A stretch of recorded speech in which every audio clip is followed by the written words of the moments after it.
শত্রুকে বান মেরে মারতে গিয়ে নিজেরই মরণ হয়ে দাঁড়িয়েছে। তো বান মারার কাজ করার অনেক চেষ্টা চালাচ্ছেন, অনেক প্রকারতান্ত্রিক কবিরাজের ভিডিও দেখলেন, কবিরাজের প্রতি বিশ্বাস উঠে যাচ্ছে আপনার, কাজ হচ্ছে না, তাহলে কি করবেন? অনেকগুলো তান্ত্রিক কবিরাজ ধারা কাজ করার পরেও কাজ হয়নি, কেন হয়নি? তাহলে আপনি এখন কি করবেন? হ্যাঁ, আজকের এই ভিডিওতে আমি এরই সমাধান নিয়ে আলোচনা করব। আমার এই ভিডিও দেখলে যে আমার কাছে কাজ করাতে হবে এমনটা না। আমি এই ভিডিওর মাধ্যমে আপনাদেরকে এমন কয়েকটি তথ্য দিব, যে তথ্যের ভিত্তিতে আপনারা কাজের ফলাফল 100% পাবেন, যে কোনো জায়গায় গেলেই পাবেন, নিজের কাজ নিজে করলেও পাবেন। আমি আজকে যে নকশা দিব, এই নকশাটা যদি কাজ করেন তারপরেও হবে। তো আমার ভিডিওটা দেখুন, যদি আপনার উপকারে না আসে তাহলে আপনি গালি দিয়ে যাবেন কমেন্টে শেষে। ইনশাল্লাহ পূর্ণাঙ্গ আকারে ভিডিওটা দেখেন। তো প্রথম দিকে বলতে চাই, স্ক্রিনে যে নকশাটা দেখতে পাচ্ছেন, এটা একটা কুফরি নকশা। এইটার মাধ্যমে দূর থেকে শত্রুকে বান মেরে মাত্র 24 ঘন্টা থেকে 48 ঘন্টার মধ্যে একেবারে শেষ করে ফেলা যায়। তো কিভাবে কাজ করবেন পূর্ণাঙ্গ নিয়ম বলে দিব, কোন সময় করবেন সেটার নিয়মও বলে দিব। তো সর্বপ্রথম আমি আলোচনা করি, যে সকল ভাই ও বোনেরা অনলাইনে কাজ করতেছেন কোনো তান্ত্রিক কবিরাজের মাধ্যমে, এবং কি বিপদে পড়ে বা ধোঁকা খেয়ে বা শত্রুকে শেষ করার জন্য বা শত্রুর লিঙ্গ বান মারার জন্য বা শত্রুর জীবন শেষ করার জন্য বা পঙ্গু করার জন্য আমার ভিডিওটা ক্লিক করছেন, সামনে আসছে, ক্লিক করছেন, ঢুকছেন।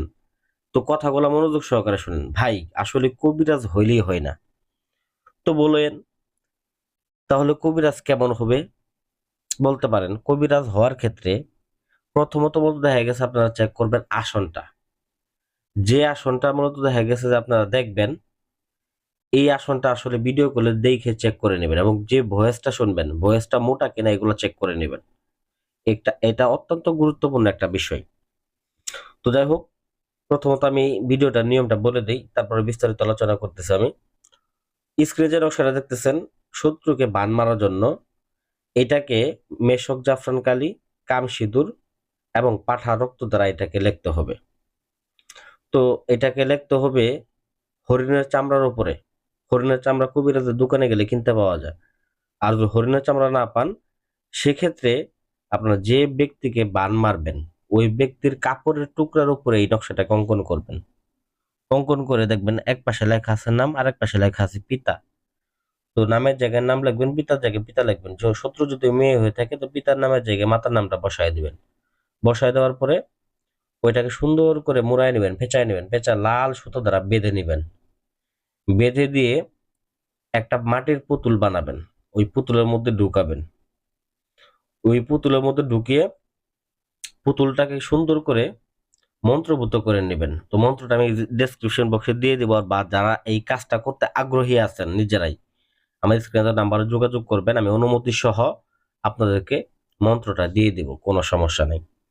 তো পরবর্তীকালে মন্ত্রভূত করার পরে এই পুতুলটার বুকের মধ্যে ওই মন্ত্র পাঠ করতে করতে বুকের মধ্যে আলপিন দিবেন, মাথার মধ্যে দিবেন, যেখানে যেখানে বান মারতে চান ওইখানে ওইখানে দিয়ে এই পুতুলটাকে শ্মশান ঘাটিতে নিয়ে যাবেন। শ্মশান ঘাটিতে নিয়ে গিয়ে আপনারা শ্মশানে গিয়ে পুঁতে দিবেন, যেখানে মরা পোড়ানো হয় ঠিক ওই জায়গায় পুঁতে দিবেন। দেখবেন 24 ঘন্টা থেকে 48 ঘন্টার মধ্যে শত্রু দেশে থাকুক বিদেশে থাকুক যেইখানেই থাকুক, যে অবস্থা থাকুক, যত শক্তিশালী থাকুক, শরীর বন্ধ তাবিজ পড়ুক, 100% 24 ঘন্টা থেকে 48 ঘন্টার মধ্যে মারা যাবে।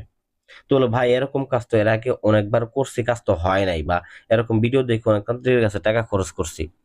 ভাই আসলে ভিডিও দেখে গেছেন ঠিক আছে, ভিডিওটা কিন্তু মনোযোগ সহকারে সম্পূর্ণ দেখেন নাই। একটা ব্যক্তির ভিডিও ক্লিক করে শুধু নাম্বার নিলে হয় না। তো প্রথমত ভিডিওতে দেখতে হয় যে ভিডিওর আসনটা কেমন বা লোকটা কিরকম কথাবার্তা বলে। একটা মানুষের কথা শুনলে বোঝা যায় সে ব্যক্তি কাজ জানে কি জানে না। কারণ অনেকে আছে মন্ত্র উচ্চারণ করতে ও জানে না, সে ব্যক্তি তান্ত্রিক হয় কিভাবে? তো বিশেষ করে আসনটা ভিডিও করে দেখবেন, ভয়েস অরিজিনাল আছে কিনা এটা খেয়াল রাখবেন। তারপর যে বিষয়টা আপনারা খেয়াল রাখবেন সেটা হচ্ছে তাদের কমেন্ট বক্স গুলা বন্ধ করা কিনা, কমেন্ট বন্ধ করা কিনা। তো এইগুলা ছাড়াও আরো বেশ কিছু বিষয় আছে, যেমন আসনটা যখন দেখতে চাইবেন দেখবেন যে আসন দেখাতে চাইবে না, বিভিন্ন বাহানা করবে। ঠিক আছে, যে জিনিসটা আপনি দেখতেছেন এই জিনিসটা আরেকজনের থেকে চুরি করা ভিডিও কিনা আপনি কেমনে জানবেন? আপনি অবশ্যই মূলত দেখা গেছে এই ভিডিওর মালগুলো আপনি যখন দেখতে পারবেন, হ্যাঁ বুঝতে পারবেন যে হ্যাঁ এই ব্যক্তি নিশ্চিত হতে পারবেন আপনি। তো ওই সময় তাকে আপনার কাজ দেওয়া যায়। তো যাই হোক, এগুলো ছাড়াও যে কতিপয় আপনাদের নিজস্ব বিষয় নিয়ে যে কাজগুলো হয় না, যেমন নামগুলো অবশ্যই যাচাই বাছাই করে দিবেন। সব ব্যক্তির নাম যদি সঠিক হয় সেক্ষেত্রে ওই নামটা ব্যবহার করবেন। বেঠিক নাম ব্যবহার করবেন না, বা আন্তাজে বা অনুমানে নাম ব্যবহার করবেন না। এটা থেকে সাবধানে থাকবেন।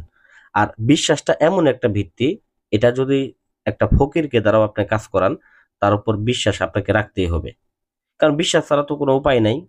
আপনি মা-বাবাকে মা-বাবা ডাকেন একটা বিশ্বাসের ভিত্তিতে ডাকেন। কারণ জানেন না যে আপনার আসলে আদৌ মা-বাবা কিনা। কারণ ছোটবেলা থেকে বিশ্বাসের ভিত্তিতে আপনি মা-বাবা ডাইকা আসছেন, এখন আপনার মা-বাবা। তো ওই ভিত্তিতে যাই হোক, এইখানেও এগুলা কাজ করাতে গেলেও আপনাকে অবশ্যই বিশ্বাসটা ঠিকভাবে রাখতে হবে, যার মাধ্যমে আপনি কাজটা করবেন। তো এই বিষয়গুলো মাইনে চেনে চলবেন। পাশাপাশি নিরামিষ খাবেন। আপনি নিজে যদি করেন কাজটা, সেক্ষেত্রে নিরামিষ খাবেন। এবং কি ওই ৩ দিন সহবাস থেকে বিরত থাকবেন। দেখবেন যে এই নিয়মগুলো যদি আপনি পালন করেন, আসন করবেন, নকশা অঙ্কন করবেন, যে নিয়ম বলে দিলাম ওই নিয়ম পালন করবেন। দেখবেন এই কাজ দিয়ে আপনার মধ্যে দেখা গেছে যে ২৪ ঘন্টা থেকে ৪৮ ঘন্টার মধ্যে আপনি 100% ফলাফল পাবেন। বেশি দূরে যাইতে হবে না, কোথাও যাইতে হবে না। তো আশা করি আমার ভিডিওটা ভালো লাগবে। ভিডিওটা লাইক করবেন, চ্যানেলটা সাবস্ক্রাইব করবেন। ধন্যবাদ সবাইকে।